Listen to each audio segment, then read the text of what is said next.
Hello বন্ধুরা, সবাই কেমন আছেন? আশা করি সবাই ভালো আছেন। আমরাও আপনাদের দোয়ায় আলহামদুলিল্লাহ ভালো আছি। তো বন্ধুরা, আমরা এসেছিলাম আফতাবনগরের ভিতরে ভিডিও বানানোর জন্য। তা ভিডিও বানানোর শেষের দিকে আমরা এখানে একটা প্রমোট ভিডিও বানাবো। আমাদের প্রিয় কবিতার ভাই মিস্টার আরমান ভাই তো এই হচ্ছে আমাদের জাতীয় মামা আরমান ভাইয়ের জন্য একটু অডিয়েন্সের উদ্দেশ্যে কিছু বলবেন। অবশ্যই আমার মামা খুবই ভালো মানুষ, তাকে সবাই একটু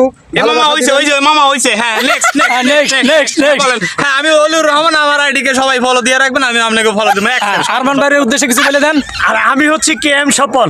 আপনারা যারা এই যে ভদ্রলোককে চিনেন তার আইডিটা ফলো দিয়ে রাখবেন। লাগবে না নেক্সট নেক্সট যাক, সবার কথাই শুনলেন, সবার কথাই মানলেন, সবাই আমাদেরকে ভালোবাসা দিবেন, আমরাও ইনশাল্লাহ সবাইকে ভালোবাসা দিব ইনশাল্লাহ। আরে ঠিক আছে? এই আরমান আমি ভয় পাইছি ভাই, ভয় পাইছি। এই মাসুম ভিডিও অফ কর, মাসুম ভিডিও অফ কর, মাসুম ভাই আজকের মতো বিদায়। মাসুম ভিডিও